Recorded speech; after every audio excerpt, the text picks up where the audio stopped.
삼손이 레이의 이름에 블레셋 사람들이 그에게로 마주 나가며 소리 지를 때 하나님이 삼손에게 갑자기 임하시매 그의 팔 위에 밧줄이 불탄 상과 같이 그의 결박되었던 손에서 떨어진지라 삼손이 나귀의 새 턱뼈를 보고 손을 내밀어 집어들고 그것으로 청명을 죽이고 이르되 나귀의 턱뼈로 한 덩이 두 덩이를 쌓았으며 나귀의 턱뼈로 내가 청명을 죽였도다 하며 그가 말을 마치고 턱뼈를 자기 손에서 내던지고 그것을 라맛 레이라 이름하였더라.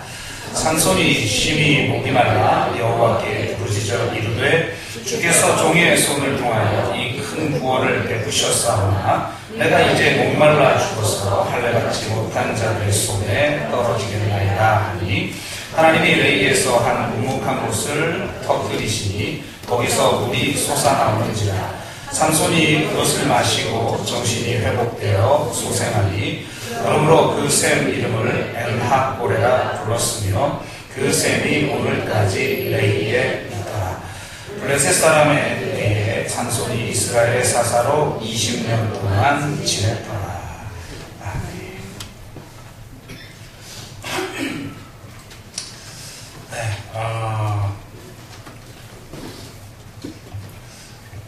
요즘이 아주 중요한 시기인 것 같습니다.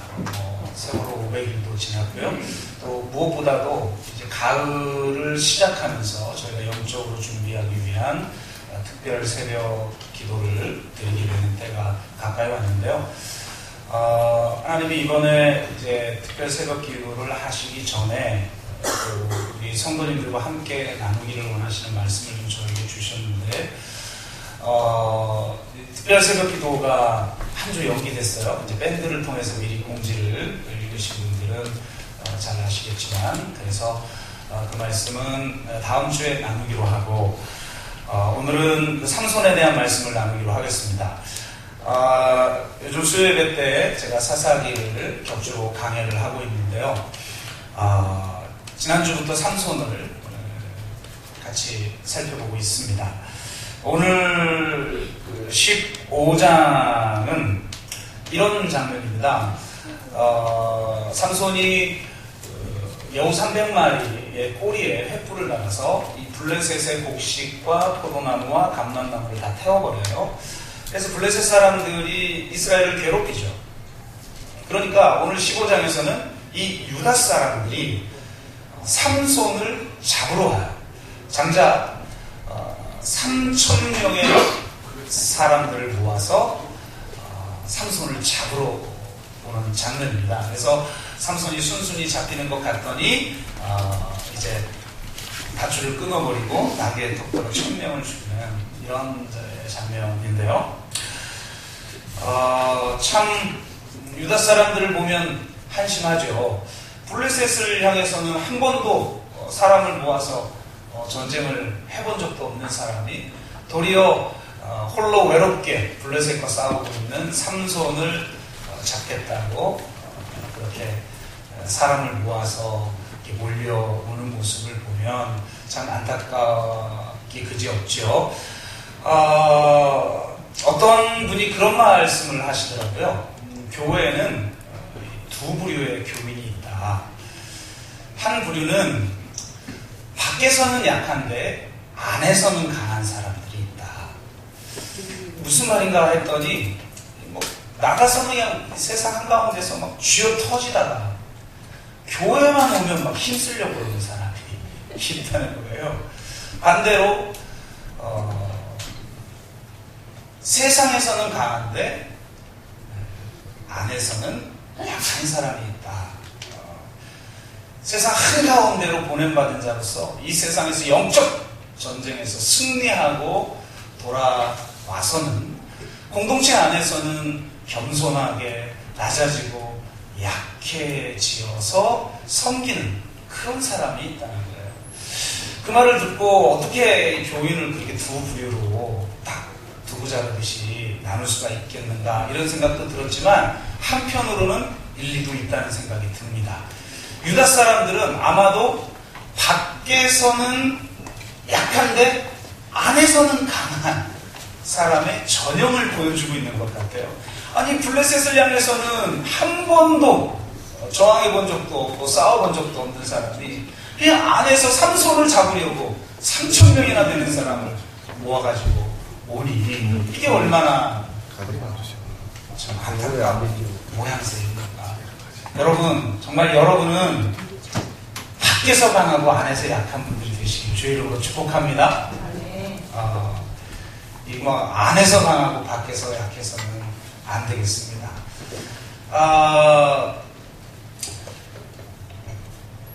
그래서 우리가 정말 안에서는 약하지만 밖에서는 강해지기 위해서는 도대체 어떻게 살아야 하는가, 혹은 무엇을 갖춰야 하는가를 오늘 성경은 우리에게 한 면을 보여주고 있습니다. 오늘 본문은요, 이 삼손이 싸웠던 그 무용담 중에 어떻게 보면 최고의 무용담인데, 이 싸움의 현장을 통해서 우리가 정말 영적 군사로서, 세상과 싸워 승리하는 영적 군사로서 갖춰야 할 것이 도대체 무엇인가를 한번 살펴봄을 통해서 우리 또한 이 두 가지를 갖추고 세상 한가운데서 승리하며 살아가는 영적 군사가 되시기를 주의 이름으로 축복합니다. 첫째로 삼손에게는 위로부터 임하는 하나님의 능력이 있었습니다. 삼손 자신이 천하장사이기 때문에 이 턱뼈로 1,000명을 죽이는 그런 엄청난 일을 행했다라고 보기가 어렵습니다. 왜냐하면 삼손이 싸우는 장면마다 항상 성령이 갑자기 임했다, 여호와의 영이 임하여서, 이런 구절들이 나오고 있다는 거예요. 그러니까 삼손 자신이 대단해서가 아니라 그에게 성령이 임함으로 말미암아 그런 어마어마한 일도 행했다라는 것입니다. 그러니까 결국 세상에서 승리하며 살기 위해서는 우리가 위로부터 부어주시는 능력을 힘입어야 된다는 거예요. 만약에 성령이 우리 가운데 임하면 내가 가진 것이 나귀의 새 턱뼈와 같은 그런 초라한 것밖에 없다 할지라도 하나님은 그것으로서 이 세상 가운데 있는 정사와 그 권세와 어둠의 세상 주관자들과 하늘에 있는 악한 영들과의 그 싸움에서 반드시 승리하게 되는 역사를 주실 줄로 믿습니다. 십자가와 부활을 경험한 제자들에게 주님은 분명하게 말씀하셨죠. 근데 이게 약간 울리는 소리가 나지 않으세요? 네, 그렇죠? 네, 조금 소리를 약간만 조정해 주시면 좋겠습니다. 주님도 말씀하셨죠. 위로부터 능력을 입을 때까지 예루살렘을 떠나지 말고 기다리라. 그래서 제자들이 그 핍박 가운데에서도, 그 죽음의 위협 가운데에서도 예루살렘을 떠나지 않고 빌기를 다할 때, 성령이 임할 때 그들이 정말 담대하게 주의 복음을 선포하고 진정한 하나님 나라가 그 공동체 가운데 임하는 놀라운 역사가 있었다는 거예요. 그렇기 때문에 우리는 반드시 위로부터 부어주시는 능력을 힘입어야 된다는 겁니다. 근데 이 능력에 대한 이야기를 하다 보면 이제 오해의 소지가 있기 때문에 먼저 두 가지를 좀 전제했으면 좋겠어요. 먼저는 진정한 의미에서의 능력과 기적이 무엇인가를 전제할 필요성이 있다는 겁니다. 기독교인들이 많이 좋아하는 사람 중에 자니 에리슨 타다라고 하는 사람이 있어요. 그는 다이빙 선수였는데 다이빙을 하다가 실수하여서 불의의 사고로 전신마비가 됩니다. 움직일 수 있는 건 목과 입밖에, 머리밖에 없어서 결국은 구족 화가가 되죠. 그의 주변에는 참으로 신실한 사람들이 많이 있었습니다. 그런 영적 네트워크가 있었기 때문에 그가 그 시련에서 이겨낼 수가 있었겠죠. 그런데 굉장히 그의 친구들 중에는 이 성령의 능력을 굉장히 강조하는 그런 친구들도 있었다고 그래요. 그래서 우리가 한번 같이 가자. 정말 능력의 집회가 있으니까 한번 가자. 그래서 그 자니 에릭슨 타다를 이 캐서린 쿨만이라고 하는 분이 인도하는 집회에 데려갔어요. 이 자니 에릭슨 타다가 젊었을 때에 가장 유명했던 이 성령 사역자가 캐서린 쿨만이라고 하는 사람이에요. 정말 어마어마한 역사가 일어났었죠. 그래서 그 에릭슨 타다를 휠체어에 앉혀서 그곳까지 그 친구들이 그 저니를 데려갑니다. 근데 그곳에서 정말 놀라운 역사를 경험하죠. 자기 옆에 휠체어에 앉아있던 사람이 치유되는 것을 목격을 합니다. 그런 하나님의 기적을 경험하는데 안타까운 것은 이 자니 에릭슨 타다에게 전혀 어떤 역사도 일어나지 않는 거예요. 너무나 절망스러울 수밖에 없는 그런 상황이죠. 근데 놀라운 것은 이 자니 에릭슨 타다가 이렇게 고백한다는 거예요. 여러분, 불치의 병이 치유되는 것만이 기적이 아닙니다. 불치의 병이 치유되지 않아도 그것이 전혀 문제가 되지 않는 것, 그것이 진정한 의미의 기적입니다. 치유되지 않는 것을 도리어 감사할 수 있는 것, 그것이 기적입니다. 이렇게 고백을 한다는 거죠. 물론 치유되어져서 그런 기적을 맛보는 것도 중요하겠지만 그렇게 되지 않는다 할지라도 그 속에서 감사하며 그 속에서 찬양하며 이 상황을 통해 일하시길 원하시는 하나님의 뜻이 무엇인가를 발견하고 그것을 위해서 자신의 전부를 바칠 줄 아는 그것이 진정한 기적이라는 거예요. 그의 고백답게 그는 어떤 치유도 맛보지 못했지만 자신의 전 삶을 장애인들을 위해서 헌신하여 수많은 사람들이 이 자니 에릭슨 타다를 통해서 위로받고 치유되어지고 또 주께로 돌아오고 그런 많은 역사가 일어난 것이죠. 그러니까 진정한 기적이라고 하는 것이 무엇인가를 우리가 분명하게 전제하고 이 능력의 문제를 이야기해야겠다. 여러분, 우리 가운데 그런 기적이 임하지 않는다 할지라도 예수 그리스도 안에서 만족하고 감사하고 예배할 수 있는 진정으로 성숙한 신앙인들이 되시기를 주의 이름으로 축복합니다.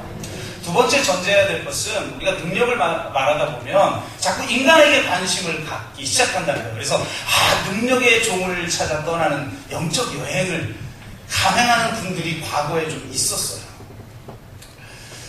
근데 중요한 것은요, 그가 능력을 가졌느냐 아니냐, 이게 아니라는 겁니다. 정말 중요한 것은 사람에게 우리가 초점을 갖는 것이 아니라 하나님에게 초점이 가야 한다는 거예요. 그분의 주권을 인정하고 그분의 통치가 이 땅에 이루어지는 것 자체가 중요하다는 거예요. 제가 예전에 있었던 교회에서 수험생 기도회를 인도한 적이 있어요. 정말 놀랍습니다. 입시 날에 수험생 기도회를 해요. 그래서 자기 자녀가 시험을 치르는 부모들은 그 입시 기도회에 나와서 정말 간절하게 기도합니다. 저는 그런 모습을 본 적이 없습니다. 그래서 역시 자녀가 우산이구나. 이런 평소에 기도하는 분이 기도했으면 제가 말을 안 하겠는데 기도 생전 안 하던 분도 내 자녀가 입시면 와서 기도해요. 그래서 제가 수험 시간표에 맞게 이 기도회를 짜요.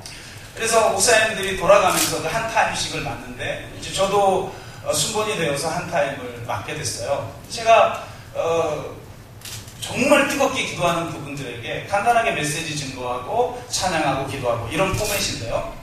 제가 이렇게 여쭤봤어요. 여러분의 자녀들이 완전히 오늘 시험 망치고 대학에 떨어져도 좋습니까? 할렐루야. 우리나라 사람들은 그냥 할렐루야 이러면 아무 때나 아멘 하잖아요.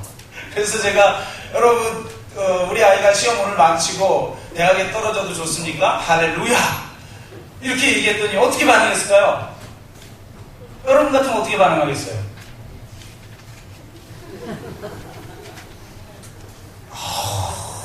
한 명 나왔습니다. 한 수백 명 모였죠. 교회 규모가 워낙 크니까 수백 명이 모여서 기도를 하는데 한 9~3명 정도만 아멘 이라고 대답하고 나머지는 다 꼴먹은 벙어리가 돼요. 아니 내 자녀 시험 잘 치라고 내 자녀 합격하라고 그렇게 기도하러 왔는데 거기다 대고 이렇게 부르니 누가 아멘을 하겠어요? 제가 이렇게 이야기를 했어요. 만약 여러분의 자녀가 시험에 망치고 여러분의 자녀가 대학에 떨어져도 좋다고 대답하지 못한다면 여러분의 믿음은 믿음이 아니라 신념입니다. 진정한 믿음이라는 것은 하나님의 주권이 그분의 뜻대로 이 땅에 반드시 실현된다는 걸 믿는 거예요. 그 형태가 어떠하든지 그것을 믿고 신뢰하는 거예요. 많은 사람들이 하나님의 절대 주권 운운합니다. 그런데 정작 하나님의 절대 주권이라는 것은 내 욕망을 채우고 내 기대를 만족시키는 데만 작동해요. 내 기대와 내 만족이 무너지고 그것을 통해서 만약 하나님의 뜻이 이루어진다면 그것도 좋습니다라고 고백하는 사람들이 많지 않다는 거예요. 그것은 신념에 불과한 겁니다. 그걸 믿음이라고 하지 않아요. 내가 가지고 있는 이 기대대로 내가 가지고 있는 이 욕망대로 하나님이 그것을 채워주실 거라고 그렇게 신념을 갖고 살아가는 사람들이 많이 있어요. 그래서 제가 진정한 믿음이라는 것은 내 자녀가 시험을 망치고 대학에 떨어져도 그것을 통해서 만약 하나님이 일하시고 당신의 뜻을 이루시고 당신의 영광을 취하기를 원하신다면 그것도 좋습니다라고 인정할 줄 아는 사람. 그래서 하나님의 주권을 인정하고 그분의 통치가 이루어지는 것을 어떤 상황을 통해서도 그렇게 된다는 걸 믿는 사람들이 진정한 믿음이고 그것을 인정하는 사람이 주님 내 자녀가 시험을 잘 치고 주님 내 자녀가 붙게 해주십시오라고 기도할 때 그것이 내 개인의 욕망이나 내 개인의 기대가 아니라 하나님의 뜻을 인정하고 그분의 영광이 임하기를 소원하는 그런 진정한 믿음의 사람이라는 거예요. 그래서 제가 이렇게 명설교를 하고 다시 물었어요. 여러분 이것이 진정한 믿음인 줄로 믿습니다. 자 오늘 다시 묻겠습니다. 오늘 우리 자녀가 시험에 망치고 대학 떨어져도 여러분 좋습니까? 할렐루야. 역시 우리 교인들은 수준이 높아요. 지금 아멘이 아까보다 많아졌어요. 근데요 거기서 제가 열심히 이렇게 그냥 장황하게 설교하고 여러분 믿습니까? 할렐루야 그랬더니 다시 그때 아멘 했던 사람 두세 사람만 아멘. 설교는 설교고 내 자식은 붙어야 되겠다는 거예요. 여러분 중요한 것은 나에게 능력이 있느냐 그리고 그 능력대로 어떤 일이 일어나느냐 보다 중요한 것은 하나님의 주권대로 그분의 통치가 이 땅에 이루어지느냐 이게 중요한 줄로 믿습니다. 그걸 인정하며 살아가는 것이 진정한 신앙이라는 거예요. 이걸 전제로 하고 능력에 대한 말씀을 좀 드리겠습니다. 능력을 이야기할 때 우리가 첫 번째 염두에 두어야 할 것은 하나님의 주권을 인정하는 것이 자칫 나의 믿음 없음의 변명이 되어서는 안 된다는 겁니다. 이건 굉장히 중요한 거예요. 왜냐하면 많은 사람들이 특히 하나님의 절대 주권을 잘못 사용하는 사람들이 있어요. 그래서 막 아무 때나 하나님의 절대 주권이에요. 아무 때나. 그러다 보니까 무슨 한국 사람들에게 기회를 주기 위해서 하나님이 무슨 세월호를 침몰시켰다라고 하는 이런 완전히 반복음적인 메시지를 막 아무렇게나 이야기하는 그런 사람들이 있어요. 이거는 굉장히 문제가 많은 거예요. 하나님의 절대 주권을 이야기해야 될 때가 있고 그 주권 앞에서 우리가 어떻게 반응해야 하는가를 이야기해야 될 때가 있는 것이죠. 그래서 마치 하나님의 뜻을 운운하고 하나님의 절대 주권을 이야기하는 것이 나의 믿음 없음에 대한 변명이 되어서는 안 된다는 거예요. 예전에 어느 목사님께서 이렇게 이야기하시는 걸 들었어요. 설교를 들었는데요. 우리가 기도할 때 기도하면 반드시 이루어진다는 식으로 기도하면 안 된다는 거예요. 만약에 반드시 이루어질 줄로 믿고 기도했는데 안 되면 시험에 든다는 거예요. 여러분 그런 경우 많이 있죠. 열심히 기도하고 막 철회하고 했는데 상황은 더 나빠질 때도 있죠.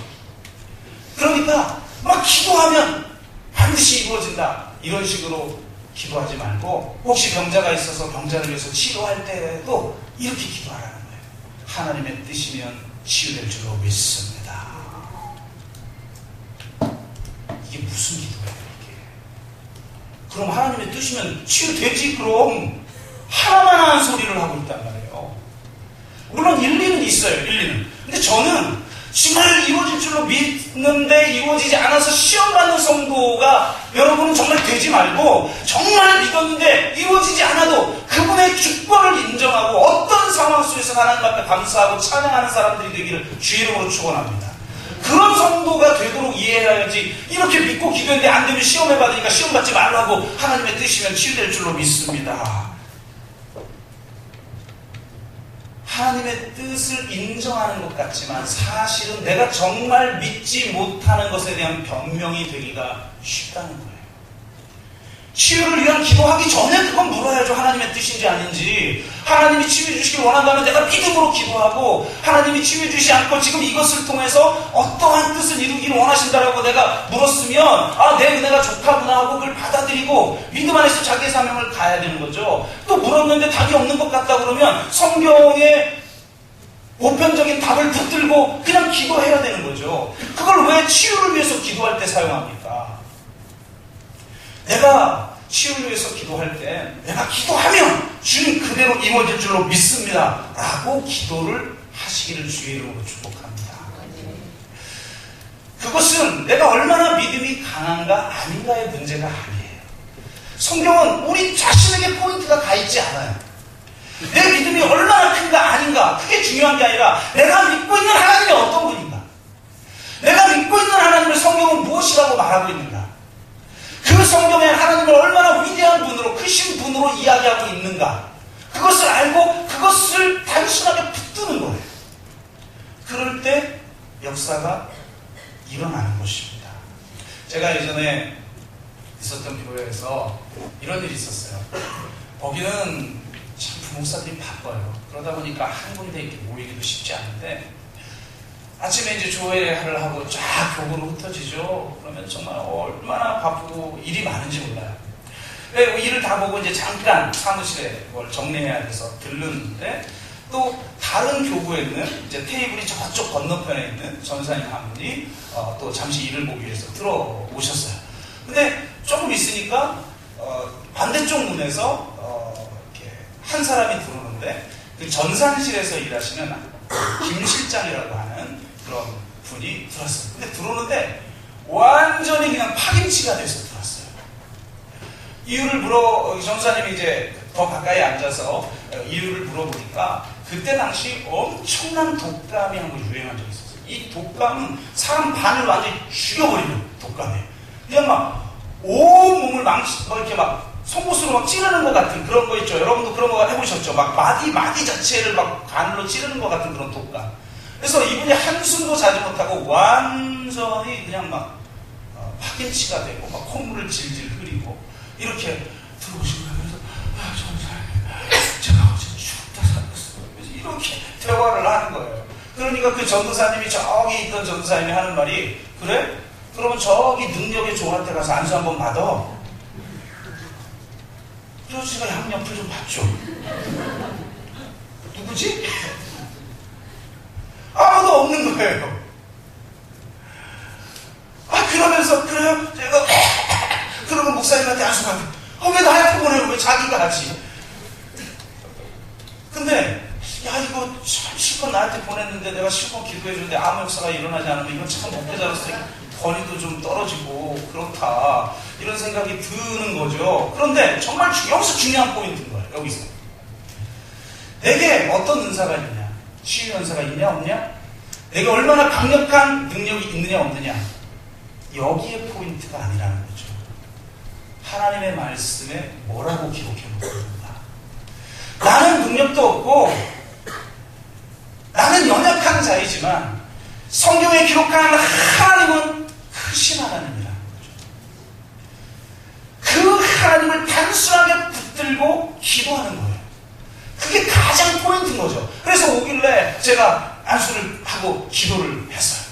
제가 안수하고 기도하는데 갑자기 그 실장님이 제 몸이 막 갑자기 뜨거워져요. 목사님 기침이나 하지 말지. 목사님 뜨거워져요.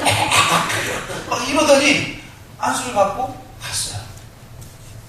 근데 한 5분인가 10분 후에 문을 딱 박차고 들어, 목사님 완전히 나아갔어요. 그래가지고 완전히 생생해져서 온 거예요.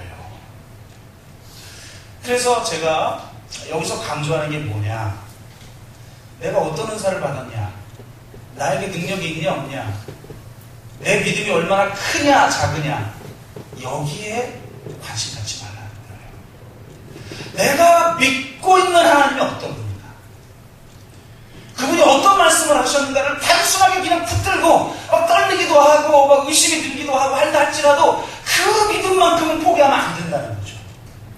그 믿음으로 나아갈 때 하나님께서 정말 이 라마 레이의 역사를 우리 가운데 주신다는 것입니다. 둘째로, 능력의 문제를 이야기할 때 능력의 문제는 단순히 성화의 문제와 차원이 좀 다르다. 우리를 성장시키시려고 주시는 능력도 있죠. 그런데 성경은요, 많은 경우 이 능력과 관련된 본문들을 보면 모두 영적 전쟁과 관련이 있다는 거예요. 그러니까 하나님 나라를 이 땅에 이루는 영적 전쟁이라는 차원에서 하나님이 우리에게 능력을 주신다는 겁니다. 그래서 이렇게 얘기하죠. 70인의 제자들이 사역을 마치고 돌아와 기뻐하며 주의 이름으로 귀신들도 우리에게 항복하더이다 라고 보고할 때 주님이 뭐라고 말씀하시냐면 이렇게 얘기해요. 내가 안다. 너희들이 그렇게 했을 때 사단이 하늘에서 번개처럼 떨어지는 것을 내가 보았노라 라고 말하고 있어요. 그러니까 단순히 한 사람이 치유되어지고 한 사람이 귀신이 떠나가는 그런 차원이 아니라는 거예요. 우리가 어떤 능력의 싸움을 싸우고 있을 때에 그것은 단순히 지금 우리가 눈에 보이고 있는 그런 차원을 넘어서서 이 땅을 지배하고 있는 정사와 권세와 어둠의 세상 주관자들과 하늘에 있는 악한 영들과의 영적 싸움의 차원이 존재한다는 거예요. 한국 기독교가 이 부분이 너무 약한 거예요. 모든 걸 개인의 차원으로 환원하고 모든 걸 개인의 죄의 문제로 환원을 시켜서 구원조차도 내 개인의 죄를 용서받는 것으로 축소를 시켜버린단 말이에요. 십자가는 우리 한 개인의 죄를 용서하는 것을 넘어서서 그 십자가는 이 세상의 수많은 사람들에게 위해를 가하고 이 땅에 불의를 행하게 만들고 사형 가운데 빠지게 만드는 바로 그 악의 실체, 그리고 이 정사와 권세, 이 어둠의 주관자들, 하늘에 있는 악한 영들, 그 영들과의 싸움에 십자가가 있다는 거예요. 십자가가. 그런 십자가를 믿는 사람들이 이 세상의 불의를 그만 방관하고 있는가? 존재할 수 없죠. 내가 어떤 삶을 살 때 내 직장에서 영적 싸움을 싸우는 게 그냥 내 직장의 차원으로 끝나는 게 아니라는 거예요. 내가 사업장에서, 내가 이 시민사회 내에서, 혹은 이 교회에서, 다양한 영역에서 내가 싸우고 있는 영적 싸움이라는 것. 이 세상에 물들지 않고 하나님 나라 가치를 이 땅에 실현하는 그 싸움은 단순하게 내 눈에 보이는 이런 차원이 아니라 바로 우리가 그렇게 했을 때 사단이 일어나게 된다는 거예요. 그래서 예수님이 뭐라고 했습니까? 벙어리 귀신을 내어 쫓으니까 우리 중에 어떤 사람들이 저가 귀신의 왕 바알세복을 힘입어 귀신을 쫓아낸다 이렇게 말하니까 여러 가지 변론을 하시면서 주님이 말씀하시고, 내가 만일 하나님의 손을 힘입어 귀신을 쫓아내는 것이면 하나님의 나라가 이미 너희에게 임하였느니라. 아멘. 결국은 그냥 한 개인이 질병이 치유되어지고 한 개인이 귀신이 떠나가는 이런 차원이 아니라 하나님의 나라가 이 공중권세 잡은 사단을 제압하고 그 하나님의 나라가 이 세상의 질서를 깨뜨리고 이 땅에 하나님의 나라를 임하게 하는 영적 싸움이 일어나는 현장이라는 거예요. 여러분이 가정에서, 여러분이 직장에서, 여러분이 사업장에서, 혹은 이 시민사회 영역에서, 혹은 교회에서, 곳곳에서, 각 모든 영역에서 정치, 경제, 사회, 문화, 또 법조계, 의료계 모든 영역 속에서 싸우는 영적 싸움은 혈과 육의 싸움이 아니라 정사와 권세와 어둠의 세상 주관자들과 하늘에 있는 악한 영들과의 싸움이라는 걸 기억해야 한다는 겁니다. 그래서 반드시 무슨 질병을 치료하고 반드시 무슨 귀신이 내어 쫓는, 물론 그런 역사도 있어요. 저도 귀신을 내어 쫓은 경험들이 많이 있기 때문에 그런 사역의 영역이라는 게 존재해요. 그러나 궁극적으로는 그게 뭘 말하는 거냐면 하나님의 나라가 이 땅에 임하는 싸움을 싸우는 거야. 아멘. 그것을 싸울 때 반드시 필요한 게 뭐냐? 성령의 능력이라는 것입니다. 이 성령의 능력 없이는 싸울 수가 없어요. 저는 지난주 어제 설교 준비를 하다가 이렇게 참 가만히 있기 좀 어려웠어요. 왜냐하면 세월호 500 추모 합창 문화제가 어제 있었는데 설교 준비 때문에 제가 참여하지를 못하겠다고 생각을 했어요. 근데 이제 제 아내가 꿈의 학교 아이들 서울 여행을 하고 또 그곳에 참여를 하고 우리 아이들이 홍성에서 올라와서 이제 참여를 하고 했는데 저 혼자 설교 준비를 하려고 하니까 참 이게 우리나라 말로 거시기 하더라고요. 그래서 그래도 말씀 준비 제대로 해야지 하고 이제 말씀을 준비를 이렇게 하고 있다가 뭘 좀 이렇게 설교를 하는데 정확해야 되잖아요. 그래서 그 어떤 정보를 확인하려고 검색을 딱 했는데 거기에 세월호 500 그게 뜬 거예요. 그래서 거기 클릭을 하나 해보니까 거기서 어떤 음악이 흘러나오냐면 네버엔딩 스토리 아셔요? 여러분 여러분이 저한테 전화 걸면 제 벨소리가 뭘까요? 어떻게 하셨어요? 이제는 완전 쪽집 계셔요. 네버엔딩 스토리가 나와요. 이승철의 곡인데 이 곡을 무상으로 사용할 수 있도록 해서 세월호 유가족들이 이 노래를 부른 동영상이 나오죠. 이 노래를 부르면서 막 유가족들이 정말 오열을 하는 그런 장면을 여러분 검색해 보시면 볼 수가 있는데요. 어떻게 가사가 그렇게 딱 맞아 떨어지는지. 그러니까 그게 착 흘러나오는데 제 마음이 많이 아파서 이대로 있을 수는 없지 해서 이제 어제 좀 다녀왔습니다. 다녀오면서 느끼는 건 참 이게 이제 지난한 싸움이죠. 근데 이번 주에 저희 교회에 2명의 세월호 유가족들이 찾아오셨어요. 제가 부활주일 때 간증했던 그 주인공 창현 어머니와 또 다른 한 분이 같이 오셨어요.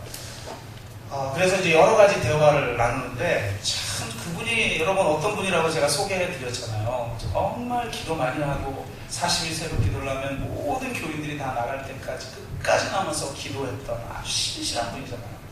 근데 제가 믿음이라는 게 얼마나 중요한가 이런 것들을 참 많이 보게 돼요. 같이 오셨는데 한 분은 이제 그냥 다른 종교에 적을 두기만 하시는 분이고, 이분은 정말 신실했던 믿음을 가졌던 분이잖아요. 근데 눈빛이 달라요. 눈빛이. 그 아픔을 신앙으로 승화시켜버린 거죠. 그래서 참 어떻게 이렇게 다르지? 그러면서 우리에게 정말 중요한 여러분의 직장, 또 사업장, 교회 혹은 시민사회 영역, 또 각가지에서 여러분이 하나님의 부름을 받아 이 세상으로 보냄받은 자로서 정말 사명을 지금 다 하고 계실 텐데, 그 속에서 좌절을 경험할 때가 있잖아요. 도저히 이기지 못하는 고난 같은 것들이 존재하잖아요. 그런데 그걸 이길 수 있는 게 뭘까? 바로 성령이에요. 성령은 가장 중요한 특징 중 하나가 뭔지 알아요? 기억하게 하시는 영이에요.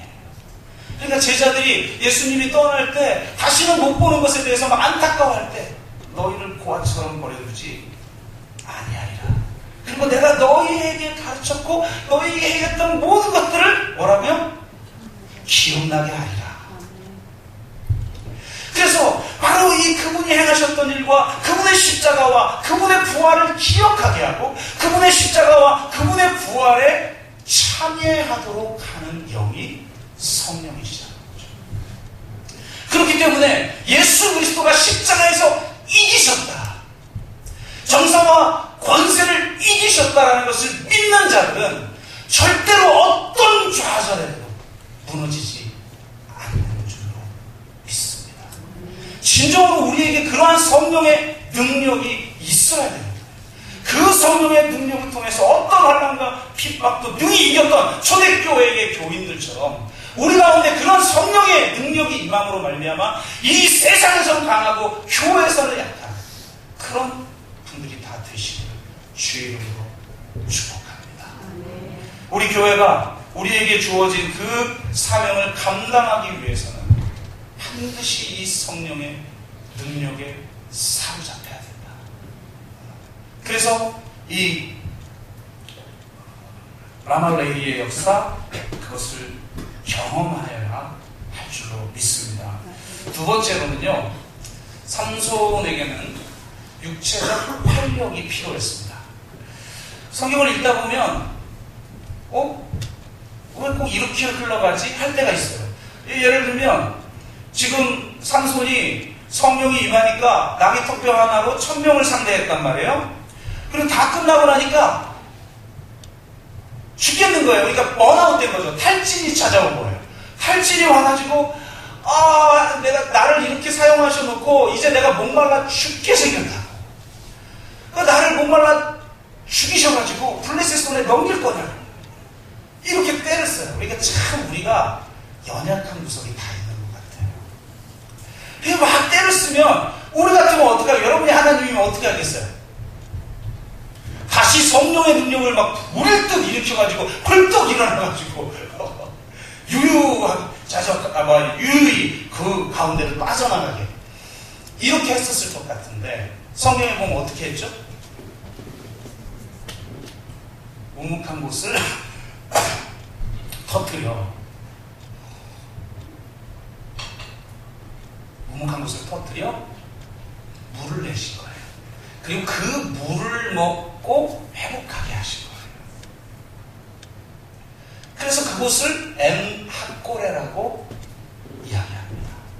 그러니까 우리에게 필요한 라말레이의 역사라는 게 필요하지만, 우리 삶의 어쩌면 더 많은 영역에서는 라말레이의 역사가 아니라 이 엔핫고레의 역사가 더 필요한 곳이 있다는 거예요. 어마어마한 능력을 부어주시고 초자연적인 기적을 우리에게 베푸시는 게 아니라 단순하게 물을 주신 거예요. 물을. 목말라요 하나님, 그러니까 성령을 부어주고, 이게 아니라 목말라요 하니까 물 주신다. 물 먹으면 된다는 겁니다. 하나님은 초자연적인 역사를 통해서도 일하시겠지만, 하나님이 우리에게 선물로 주신 자연적 질서 안에서 우리를 회복하시기를 원하신다는 거예요. 우리에게는요, 영적 계기판이나 정서적 계기판이나 신체적 계기판이라는 게 존재해요. 그런데 우리가 정말 승리하면서 살아가기 위해서는 이 세 개의 계기판이 충만해야 되죠. 문제는 뭐냐? 이 세 개의 계기판 중에 어느 하나의 계기판이 떨어지게 되면 나머지에도 영향을 끼친다는 거예요. 예전에 그 빌 하이벨스 목사님이라고 유명한 분이 계신데요. 이분이 영적 침체를 겪은 거예요. 그러니까 아니 자기는 자기를 점검해보니까 영적으로 문제도 하나도 없는데 왜 나는 영적 침체를 겪고 있을까? 그래서 이분이 겸손하게도 전문가에게 상담을 요청했어요. 그래서 그의 삶을 이렇게 점검을 해보니까 딱 나온 거죠. 이분이 너무너무 스트레스를 받고 있었던 거예요. 뭐에 스트레스를 받았나 보니까 이분은 수요예배 설교가 너무 힘든 거예요. 수요예배는 믿는 사람들이 오잖아요. 그러니까 믿는 사람들을 더 아주 깊이 있게 성장시키기 위해서는 아주 깊이 있는 설교를 해야 되지 않겠어요? 그런데 이분은 그런 성향이 아닌 거예요. 그러니까 이 믿는 사람들을 만족시키려니까 이게 너무너무 스트레스를 받아가지고 그게 정서적 계기판이 다운되고 결국은 영적인 침체까지 오게 된 거죠. 그래서 이런 진단을 딱 하고 나서 해결책을 찾았는데 어떻게 했겠어요? 수요예배 전담 설교자를 청빙한 거죠. 이미 믿고 있는 자들에게 더 깊이 들어갈 수 있도록 하는 설교를 잘하는 사람을 세워놓고 이분은 불신자를 향한 사역에 전념한 거예요. 그러니까 완전히 해결이 돼버린 거죠. 우리가 실수하는 게 뭐냐? 신실한 사람들이 실수하는 게 뭐냐면 내가 정서적 계기판이 다운됐어요. 내가 육체적 계기판이 다운됐어요. 근데 영적 계기판 올려서 해결하려고 한단 말이죠. 물론 서로 영향을 끼치기 때문에 세 개의 계기판이 함께 다운되는 경향이 많아요. 그렇지만 무엇이 원인인지를 보고 영적 계기판이 다운됐으면 영적 계기판을 올려야 되고 정서적 계기판이 다운됐으면 정서적 계기판을 올려야 되고 신체적 계기판이 다운됐으면 신체적 계기판을 올려야 된다는 거예요. 근데 우리는 너무 심실해가지고 모든 걸 영적으로 다 풀려고 해요. 하나님은 그렇게 안 하셨거든요. 여러분 850대 1로 바알과 아스라 선지자들과 1대 850으로 맞짱을 떴던 엘리야가 어마어마한 능력을 경험하죠. 하늘로부터 불이 임하여서 그 젖은 나무를 태워버려요. 그래서 그 영적 싸움에 승리해서 놀라운 성과를 경험하죠. 그런데 어떻게 됐어요? 그 어마어마한 일을 겪고 나서 바로 엘리야에게 있었던 일이 뭐예요?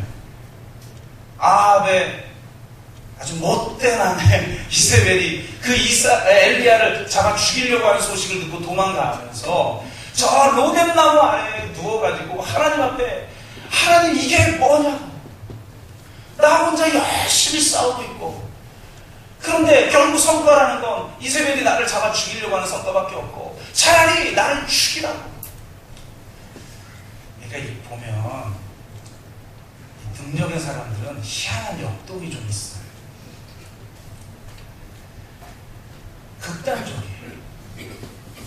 그런 일이 있을 수 있죠. 근데 이게 뭐냐고 그러면서 자기를 죽여달라고 막 그러다가 하나님한테 따지다가 잠들어 버렸어요. 그러니까 위대한 신앙의 위인들이 이런 약점들이 있어요. 위로가 되죠? 여러분에게도 이런 약점이 있잖아요. 없나? 저는 있어요. 저는 있어요. 그런데도 하나님이 사용하신다는 거잖아요. 근데 하나님이 그렇게 잠든 이 엘리야에게 다시 한번 호렙산에 임했던 성령의 불을 임하여서 그가 갑자기 벌떡 일어나서 능력으로 다시 사역하고 그랬나요? 어떻게 했어요? 재워놓고 요즘식으로 말하면 스포츠 마사지를 했어요. 잠든 엘리야를 그 몸을 어루만져주죠. 성경에 보면 풀어줘요. 지친 거예요. 그리고 정서가 영적인 것과 신체적인 것에 영향을 끼치기 때문에 스트레스를 받는 사람은 반드시 몸에 문제가 있는 거죠. 그래서 풀어줘. 저도 너무 힘들 때 가끔 제 아내가 안마를 다 해주면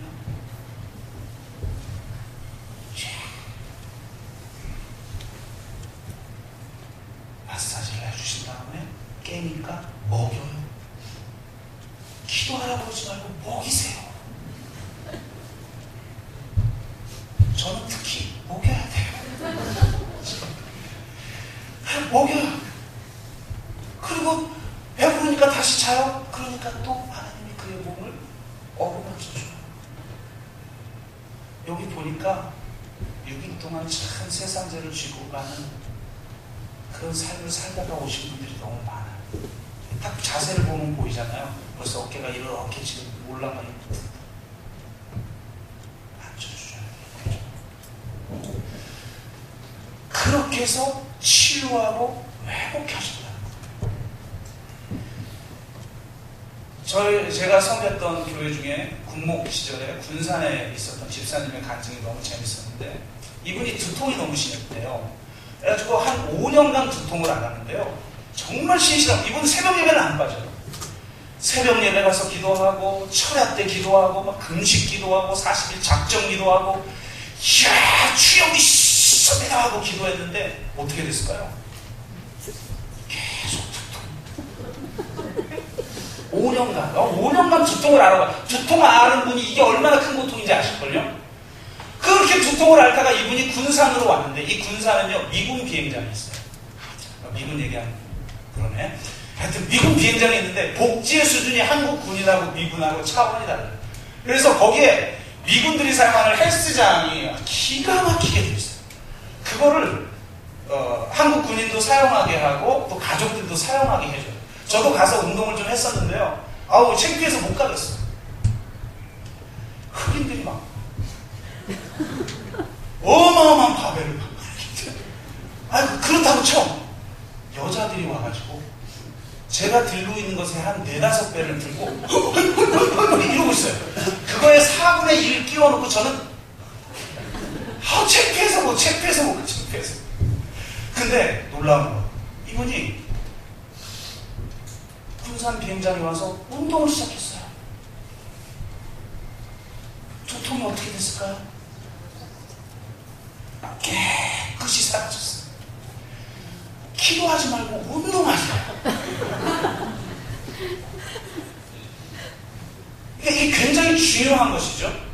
우리가 정말 하나님의 능력을 받아서 이 세상의 정사와 권세와 영적으로 담대하게 싸워야 되는 차원이 있다면, 정서적 계기판과 육체적 계기판을 올려야 되는 게 있다는 거예요. 이걸 한마디로 말하면 활력이에요, 활력.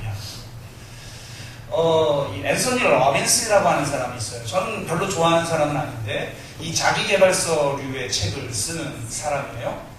그래서 내 안에 잠든 거인을 못 깨워라, 이런 류의 책을 쓰는데, 그러나 들을 만한 건 들을 줄도 알아야 되겠죠, 우리가. 그가 이런 경험을 이야기해요. 성공적인 삶, 행복한 삶을 살기 위해서는 어떻게 해야 되느냐. 그는 자신의 가치 목록을 점검하라, 이 얘기를 합니다. 그래서 가치 목록, 자기가 가치 있다고 여기는 목록들을 쫙 열거를 한 다음에 거기에 우선순위를 매기라는 거예요. 그래서 상위에 있는 가치 목록이 자기의 삶을 지배하도록 해라. 그러면서 자기의 가치 목록을 소개를 하는데 이렇게 소개를 해요. 1. 열정. 하여튼 이 자기계발서는 열정이 중요하잖아요. 열정. 2. 사랑. 3. 자유. 4. 봉사. 6. 5. 능력. 6. 발전. 그러면서 쫙 있어요. 성취 뭐 하면서 11개의 가치 목록이 있어요. 이 가치 목록대로 자신의 삶을 만들어가는 거죠. 그는 자신의 일에 대한 열정을 통해서 가족과 친구들에게 사랑을 나누고, 그들이 자유롭도록 도와주고, 그들을 위해서 봉사하면 자신이 능력 있다고 느끼게 되고, 하면 자신의 가치 목록에 따라 자신의 삶을 규정한 거죠. 그리고 그걸 위해 최선을 다해서 한 거예요. 어떻게 됐을까요? 엄청난 성공을 맛봐요. 그러다가 쫄딱 망해요. 완전히 망한 다음에 자신의 삶을 점검해 봤다는 거예요. 무엇이 문제였을까, 내 삶에? 그러면서 자신의 가치 목록을 결정적으로 수정해요. 그의 가치 목록이 어떤 의미가 있느냐, 저는 그거 뭐 별로 관심 없고, 여기에서 핵심이 뭐냐, 그가 1, 2, 새로운 가치 목록을 또 추가해가지고 1에서 15까지 자신의 가치 목록을 열거한 다음에 가장 앞에 놨던 가치 목록이 뭘까요, 혹시? 뭐겠어요? 활력이죠. 제가 지금 활력 얘기하고 있잖아요. 활력이에요. 내가 아무리 열정을 가지고, 아무리 사랑을 가지고, 내가 아무리 자유롭고 또 봉사하고 성공적인 삶을 살려고 해도 이 제일 앞에 있는 활력이 무너지면 다 무너진다는 거예요. 엄청난 850대의 싸움을 싸웠던 엘리야도 활력이 무너지니까, 정서적 계기판, 육체적 계기판이 다운되니까 영적으로도 다운됩니다. 나귀 턱뼈 하나로 1000명과 싸웠던 그 삼손도 이 활력이 떨어져 버린 거죠. 그러니까 나를 죽여서 차라리 블레셋 손에 넘기지 그랬어요. 그러면서 하나님 앞에 따지는 거예요. 그럴 때 하나님이 어떻게 해결하시는가? 활력을 회복시킵니다. 여러분, 활력이 있어야 합니다. 여러분의 정서적 계기판이, 여러분의 육체적 계기판이 올라가야 합니다. 그 활력이 영적인 능력을 지켜줄 때가 굉장히 많다는 거예요. 말씀드렸습니다. 우리에게는 두 가지가 필요합니다. 이 세상 한가운데 하나님의 나라를 이루기 위해서는 성령의 능력에 사로잡힌 삶을 살아야 합니다. 또한 동시에 활력이 있어야 합니다. 여러분의 정서적 계기판이, 여러분의 신체적 계기판이 다운되지 않게 하세요. 하나님은 그것을 돌보고 만지시기를 원하십니다. 그래서 능력과 활력을 갖추어 이 세상 한가운데에서 정말 이 정사와 권세와 싸워 능히 이기는 그런 영적 군사들이 다 되시기를 주의 이름으로 축복합니다. 우리가 한번 기도합시다.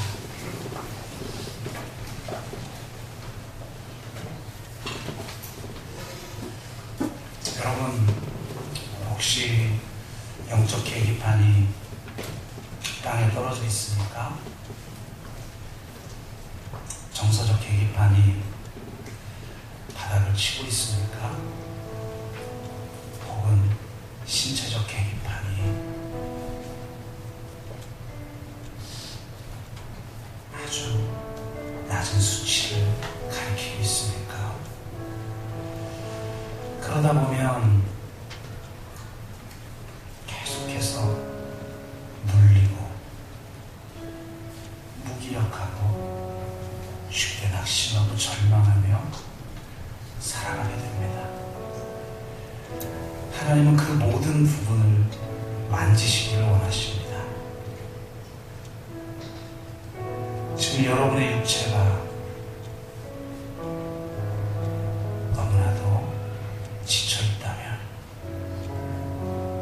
주님이 지금 만져주시기를 위해 기도하십시오. 그리고 그것을 회복할 수 있는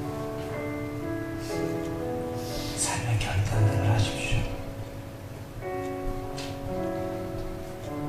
또 심지어는 그것이 낫다 할지라도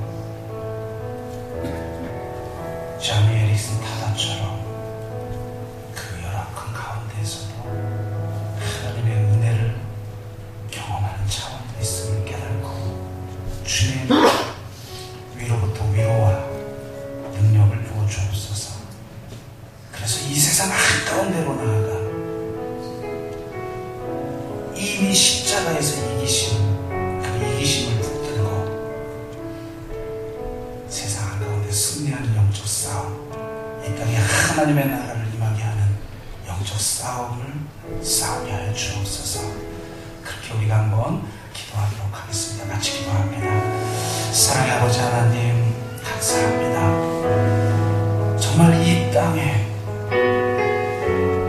하나님의 영광이 사라져버리고 하나님의 은혜와 자비하심과 사랑이 사라져버리고 하나님의 공의와 정의가 땅에 떨어져 버릴 때에 십자가에서 승리하신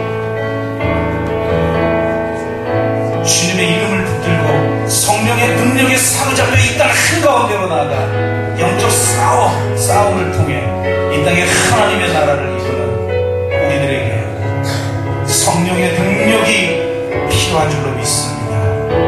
그저 인간적 힘을 넘어서는 성령의 강력한 역사가 이 공동체 가운데 임할 수 있기를 원합니다. 아버지 하나님, 라말레이의 역사가 우리의 삶 가운데 임할 수 있도록 인도하여 주시옵소서. 그러나 또한 우리에게 물을 주셔서 육체적 회복을 주셨던 엘하코레의 이 역사가 또한 우리 삶 가운데 있음으로 말미암아 능력과 활력을 통해 담대하게 영적 싸움을 싸우며 영적 군사들이 될 수 있도록 인도하여 주시옵시고, 십자가를 붙들고 이 세상 한가운데로 나아가 하나님을 드러내는 그런 우리 모두가 될 수 있도록 인도하여 주시옵소서. 주님께서 오늘 간절하게 기도하는 영혼들의 기도를 들으시고 지금 이 가운데 역사하셔서 만져주시고 치유하시고 회복하시고 세임을 부어주실 줄로 믿습니다.